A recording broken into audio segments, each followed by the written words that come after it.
보내주시는 분들 중 추첨을 통해 햄버거 쿠폰 드리겠습니다. 주진우 라이브 돌발 퀴즈 내일 또 만나요.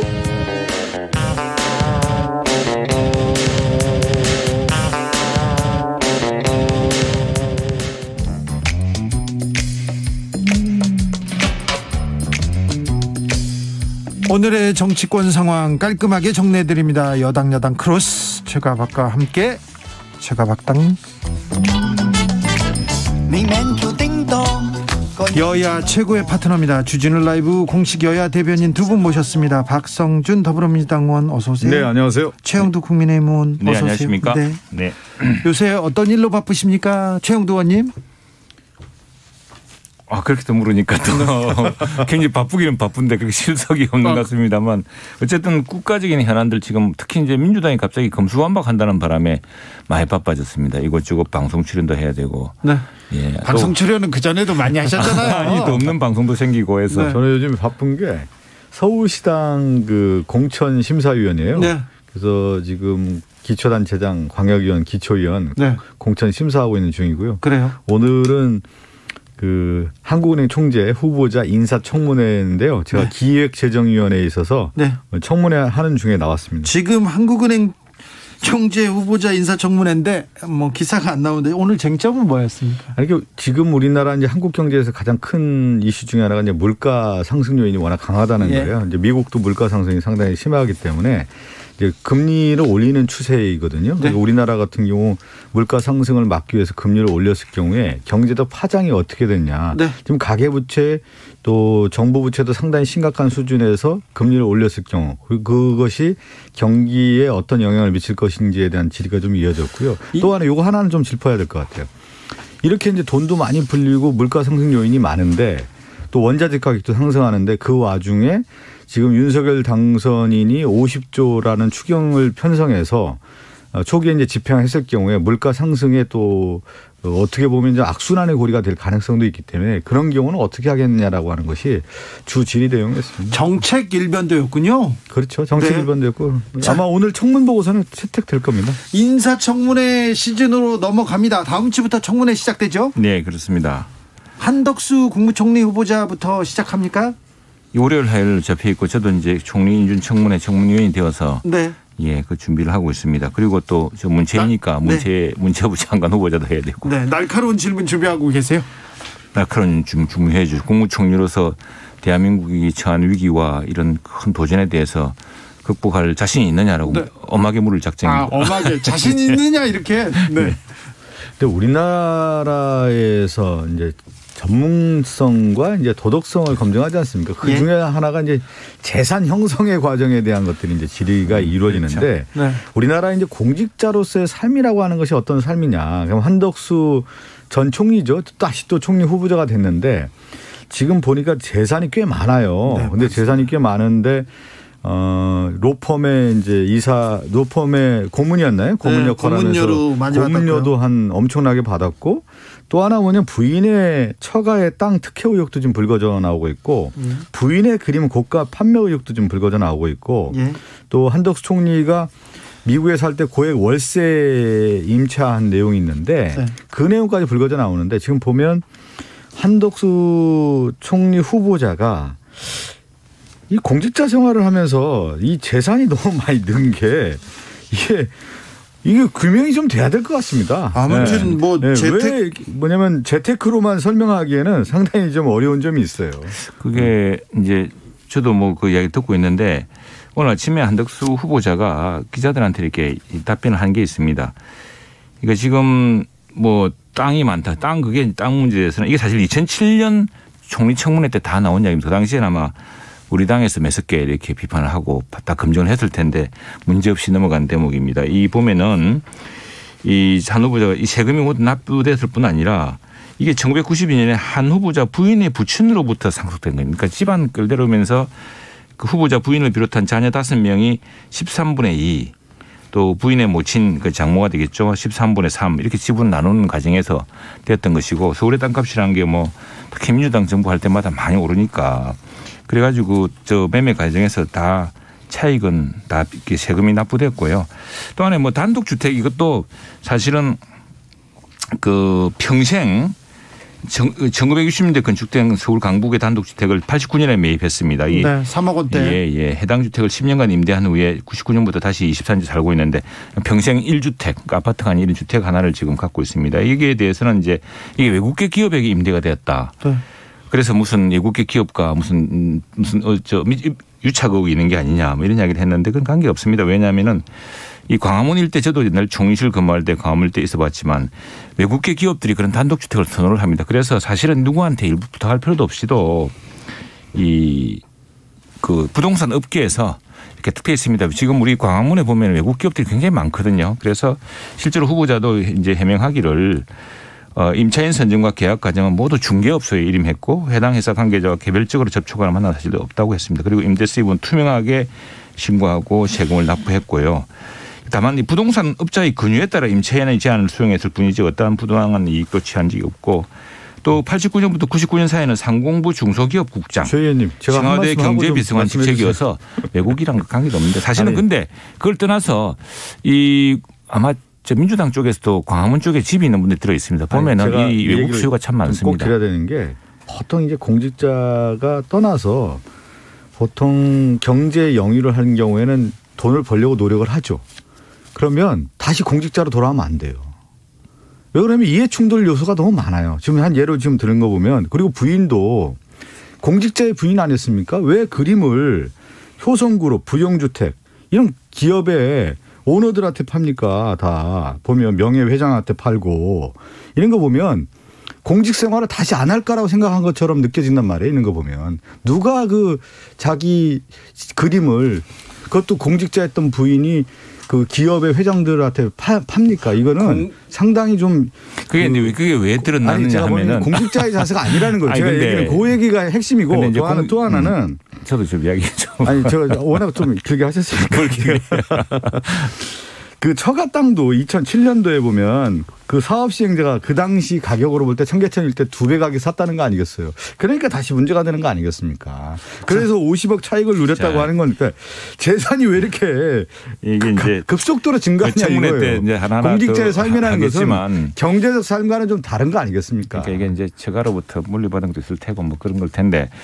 그리고 또 하나는 이제 이런 사실들이 왜 낱낱이 드러나냐면 세금 납부를 했기 때문에 낱낱이 드러나는 겁니다. 그래서 이 세금 납부를 통해서 그것이 정당한 세금을 했네. 우리 주로 문제되는 것은 그 정당한 세금을 안 내고 뭐 이랬다든가 이런 게 문제 안 되겠습니까? 알겠습니다. 박성준 의원님 매섭게 몰아붙이는데 부러워서 그런 거 아닙니까? 아니 그렇지는 않아요. 왜 그러냐면 우리가 이제 공적인 삶과 사적인 삶에 있어서 그걸 좀 구분할 필요가 있는데 공직자를 떠났을 경우에 맞아요. 경제적인 어떤 삶을 위해서 돈을 벌고 이런 건 뭐 충분히 하는데 그랬을 경우에는 거기서 끝나는 것이지 다시 그 돈을 벌고 다시 또 공직자로 와가지고 그 삶이 왜 그러면 그 당시에 이 사람들과 관계가 대부분 이해충돌 요소가 많아요. 그래서 그렇죠. 그걸 좀 끊어줄 필요가 있는 것이죠. 그래서 저는 이제 왜 그 다시 돌아왔느냐를 물어볼 참입니다. 좋습니다. 꼭 질의해 주세요. 왜 돌아옵니까? 그리고 공직자로서 영향력이 없다면 그리고 공직자로 돌아올 생각이 없었다면 그렇게 그림을 비싸게 사셨을까? 절대 아니 그렇지는 않죠. 그 그림도 이분이 부인도 서울대 미대 나오시고 오랫동안 그림 하신다는데 공직을 있는 바람에 작품 활동을 했는데 작품을 이제 그 매매할 기회가 없었던 것이고 그리고 그것도 세금도 거의 절반쯤 냅니다. 그 비싸게 냅니다. 알겠습니다. 그리고 또 하나 더 문제.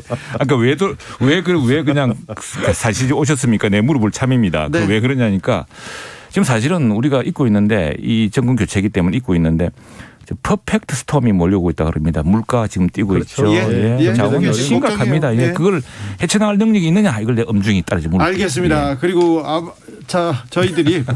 저희들 주라 청취자들이 다 모여가지고 최영도 의원님이 어떤 질문을 하는지 막 응원하고 이 질문도 해주세요. 이렇게 그렇게 해주세요. 하겠습니다. 제가 다 따지 묻겠습니다. 네, 왜 돌아오셨냐고 꼭 중요한 질문입니다. 네. 왜 그 제안을 받아들였냐고 물어보겠습니다. 조성빈님께서 자본주의 국가에서 재산 많은 게 흠은 아니지만 어떠한 경로로 재산 축적했는지 그럼요. 공직적으로서 따져야 됩니다. 인신 공격 말고 팩트에 대한 송곳 검증 여야 의원님들 부탁드립니다. 최영도 의원님 일단 보내겠습니다. 우리 주라 특파원으로 보내겠습니다. 기대됩니다. 그런데 지금 한덕수 총리 후보자가 문제가 아닙니다. 그렇죠. 지금 정호영 보건복지부 장관 후보자 의혹 때문에 나머지는 다 지금 뒤에 좀 어떻게 보이지 않아요. 자, 정호영 장관 후보자 뭐가 문제입니까? 저는 우리 사회에서 가장 큰 이슈가 뭐냐면 전 국민 이슈라는 게 있어요. 전 국민. 모든 국민에 해당되는 게 뭐냐면 입시 비리 문제예요. 교육 문제. 그래도 교육 중에서 입시 문제입니다. 네. 또 하나가 뭐냐면 병역 문제고 그다음에 부동산 문제인데 지금 이 정호영 보건복지부 장관은 어쨌든 법적인 영역을 떠나서 지금까지 나온 내용을 보면 국민적 시선으로 볼 때 비리 의혹의 당사자다.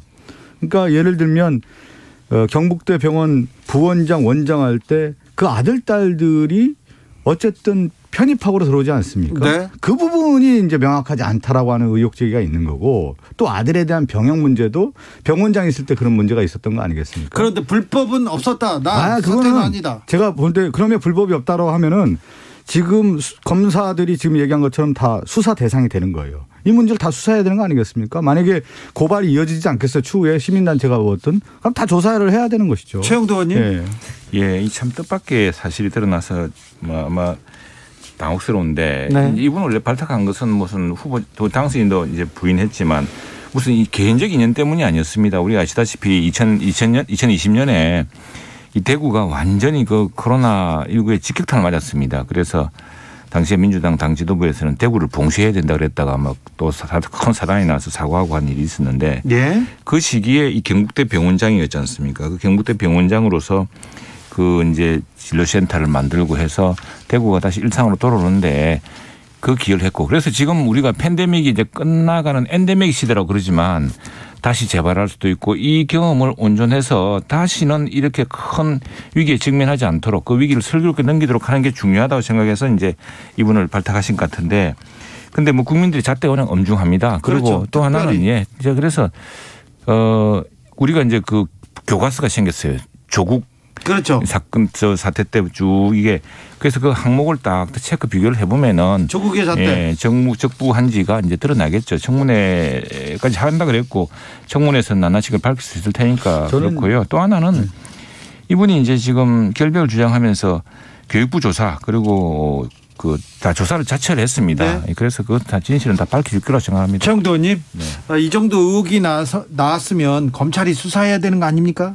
그 검찰이 수사를 막 하는 건 아니죠. 그런데 무슨 고발이 있거나 고발이 이어질 것 같아요. 해야죠. 저는 보니까. 예, 그런데 이제 뭐냐면 가장 중요한 건 뭐냐면 이런 걸 인지 수사할 수는 없죠. 당시 조국 사태 때도 그렇게 인지한 건 아닙니다. 저는 그 지난번 방송에도 최영도 의원님과 얘기할 때 지금 윤석열 당선인과 그 인수위에서 인선하지 않습니까? 그럼 네. 기준이 도대체 뭐냐예요. 그러면 능력이라고 하는 거와 또 공정성에 대한 부분을 계속 강조를 해왔는데 능력이 있느냐의 부분도 저는 문제가 있다라는 생각이 들어요. 지금 시대에 윤석열 당선인 연금 개혁이라든가 그런 얘기들 많이 하지 않았습니까? 네. 보건복지부와 관련된 개혁 작업들이 많고 해야 될 당사자가 누구냐에 대한 얘기들이 나오는데 거기에 맞지 않는 인사라고 하는 것이 있었고요.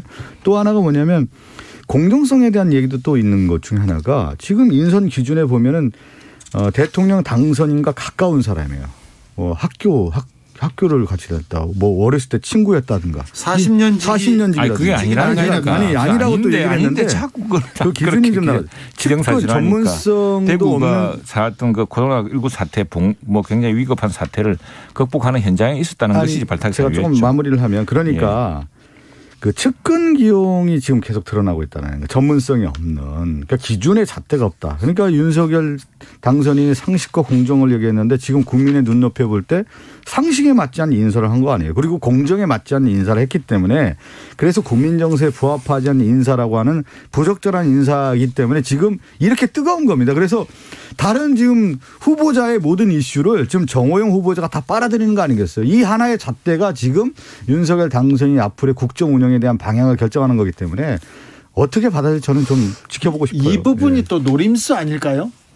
하나 다 해서 다른 분을 통과시킨다는 전략이에요? 네, 그것도 작전일 수 있잖아요. 그렇지는 않겠죠. 예. 네. 자, 다음 얘기로 넘어가겠습니다. 정의당에서는 일단 데스노트에 교육부 김인철, 법무부 한동훈, 보건복지부 정호영, 여성가족부 김현숙 네 사람의 이름을 올려놓았습니다. 네, 이번에도 정의당의 데스노트가 통할지는 뭐 지켜보겠습니다. 하성준 의원님, 예. 무엇보다도 지금 검찰 수사권 폐지 법안 이 검찰 부분이 수사권 폐지가 아니고요. 네. 수사 기소 분리라고 하는 부분을 가지고 얘기를 해야죠. 이제 또 아니 제가 늘 얘기했고 네. 그것은 몇십 년 동안 이루어왔던 검수완박이랍니다. 그 작업들이었고 그것은 반드시 역사에서 지금 시점에 해야 된다라는 어떤 소명이 있는 것이죠. 네. 최영도 의원님. 그래서 좀 이제 지나쳐도 너무 지나쳤다 생각이 듭니다. 민주당도 조금 아차 싶은 생각이 들어서 이제 말씀을 조금 바꾸시는데 이 검수완박이라고 외쳤던 사람들이 바로 민주당 아닙니까? 그게 이제 기소와 수사를 분리하고 검찰은 기소를 주로 담당하고 경찰은 수사를 주로 담당하는 네. 것이지 그 수사는 기소를 전제로 하는 수사는 겁니다. 최영도 의원님. 네네. 사회부 기자 하셨죠. 법조기도 오래 했고. 법조 기자 몇 년에 하셨어요? 저 90년대 초에 했죠. 90년대 초에 예. 저는 2000년대 초에 했으니까 예, 90년대 초에도 검찰 개혁, 수사, 기소 분리 그 얘기는 나왔습니다. 그랬죠. 네. 예. 그래서 최영도 의원님 찬성했어요. 무슨 아니 그러니까 물론 이제 그건 기본으로 지금 돼 수사 기소 있습니다. 분리 찬성합니다. 됐고 윤석열 당선인도 그 말씀하시기를 수사 기소 수사는 검찰의 수사는 아주 정말 경찰이 왜냐하면 아직 경찰이 그 국수본이 만들어졌습니다만 전국 단위의 동일한 이런 수사 체계가 없었습니다. 그러다 네. 보니까 아무래도 검찰이 일선에서 좀 흔들릴 수가 있고 그랬는데 검찰은 그동안 검사 동일체를 통해서 전국 단위 모범과 규범이 있습니다. 그러니까 그학을 상대본 경험이 있죠. 그래서 네.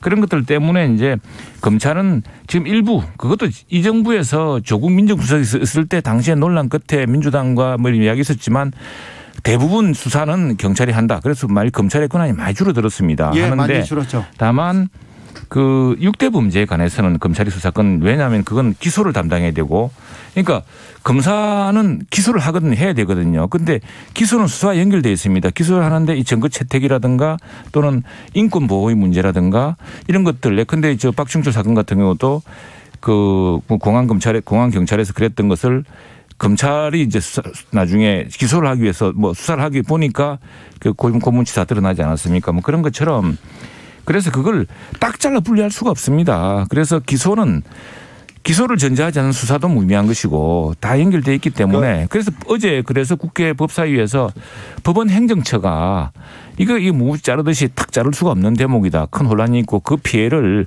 큰 경제 사건에 의한 국민들이 보게 되고 당장 공정거래위원회나 금융위원회에는 고발 사건을 지금 담당할 기관이 사라지는 문제가 생깁니다. 그럼 우리 헌법에는 뭐냐면 모든 국민은 법 앞에 평등하다는 거 아니겠어요? 근데 법 앞에 평등하지 않은 부분도 있다라는 거예요. 그것이 이제 하나가 뭐냐면 검찰의 그 권한이 과도한 권한 집중에 의해서 오히려 취해복권적인 부분들이 있다. 그래서 검찰의 과도한 권력을 나눠주는 것이 민주주의의 기본 원리라는 거예요. 그것이 봤더니 수사 기소에 불리는 거고 헌법에 이제 영장 청구권이 이제 검사가 할 수 있지 않겠습니까? 그렇게 나와 있는 건데 그동안에 이 헌법의 기준을 가지고 수사 지휘권, 수사 기소권 모든 권한을 다 가질 수 있다. 독점적 권한을 갖고 있다. 이렇게 해석됐는데 그렇지가 않다는 거 아니겠습니까?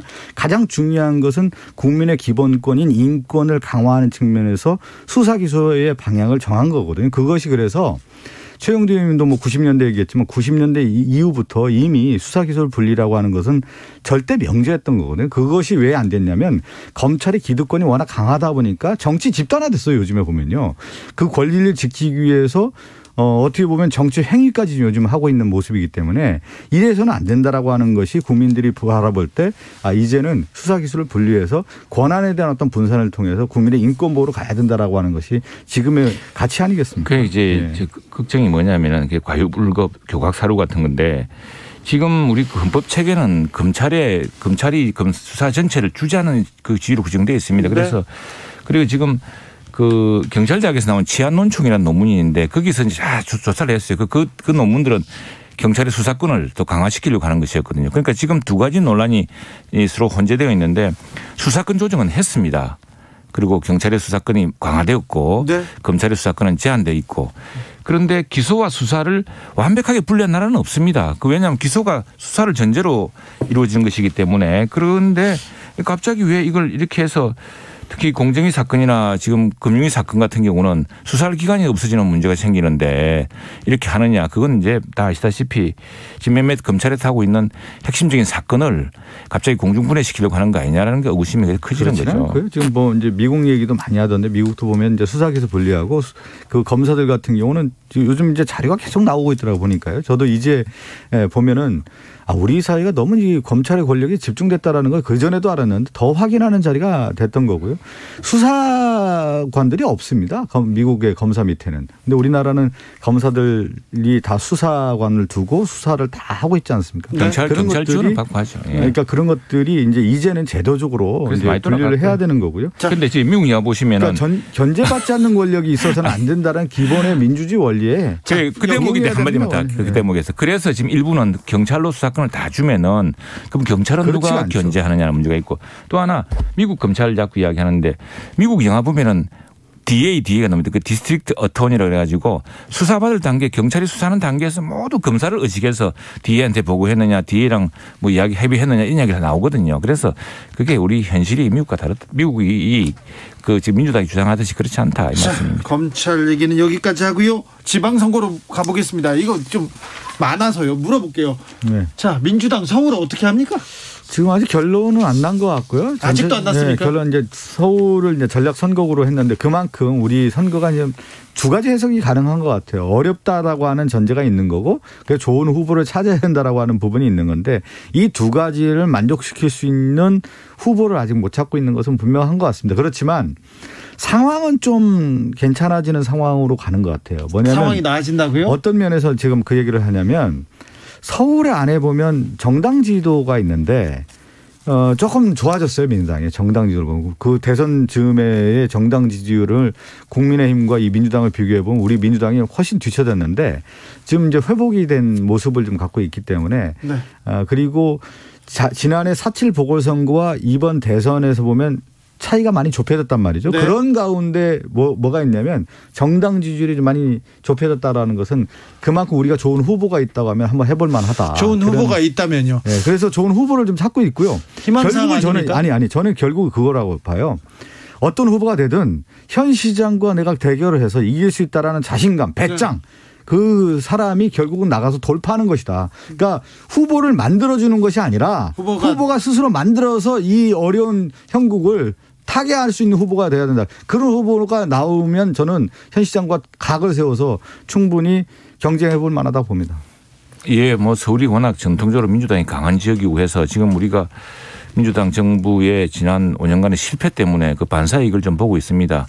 그래서 서울시장 선거는 서울은 역시 우리 대한민국의 수도인 만큼 그 정책 선거가 정말 과연 누가 더 이 국민들을 행복하게 할 것이냐, 이 집값 문제를 누가 잡을 것이냐, 그리고 우리 서울의 경쟁력을 누가 높일 것이냐, 이런 문제를 종합적으로 시민들이 판단하겠죠. 여기 뭐 정당의 그 지지 뭐 이거 가지고만 결정이 안 되는 지금 정당 지지율보다 우리 오세훈 시장 지지율이 아마 더 높은 걸 계속 나오고 있습니다. 네. 제가 이제 지난해 4.7 보궐선거 이번 대선에서 가장 결정적 패배 요인을 보면 서울이거든요. 민주당이 재보궐에서 16% 지고요. 네, 네. 대선에서는 5% 졌습니다. 그렇게 졌는데 제가 알기로는 4.7 보궐선거에서 18%가 19% 차이 났습니다. 16% 아닌가요? 더 차이 났습니다.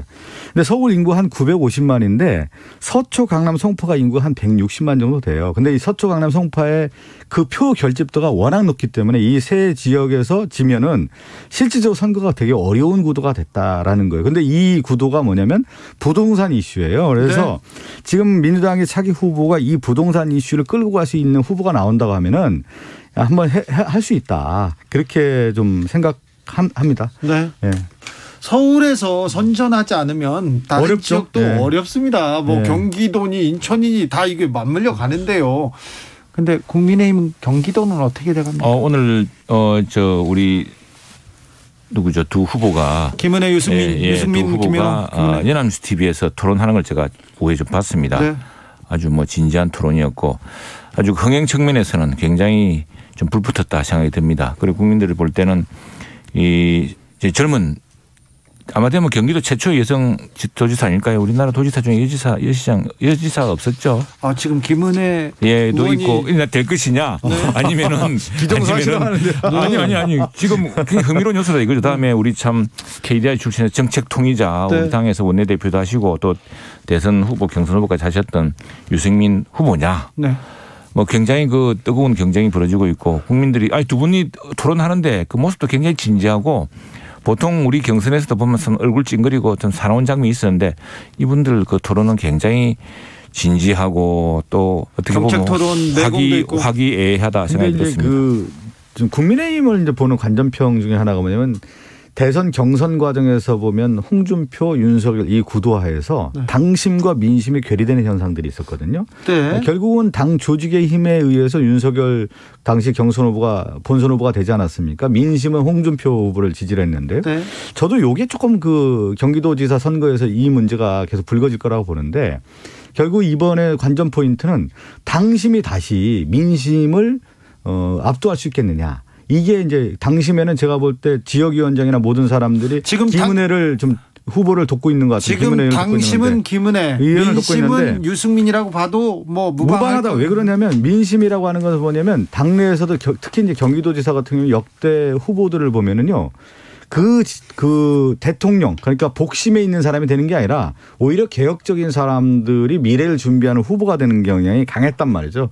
그래서 그 경우에는 유승민 후보가 그 이미지에 부합하는 건데 윤심이라고 하는 부분을 가지고 과연 그 민심을 압도할 수 있겠느냐라고 하는 것은 좀 봐야 되는 그렇죠. 그게 변수예요. 당심과 민심이 조금은 이제 온도 차이겠지만 그게 다르지 않습니다. 그리고 저는 이제 경남이니까 경남지사 내일 한다고 링크가 왔던 문자가 네네. 왔더라고요. 그래서 이번에 이제 전자투표도 합니다. 당원 전체 전자투표를 하는데 이 경기도지사 굉장히 당원이 많을 겁니다. 그래서 네. 그게 당협위원장이나 뭐 국회의원이나의 영향력보다는 네. 당원들의 판단 오늘 토론도 보고 정책도 보고 인물에 대한 생각도 하고 최영두 박성준이었습니다. 두 분 감사합니다. 네, 감사합니다. 저는 6시 2부에 다시 오겠습니다.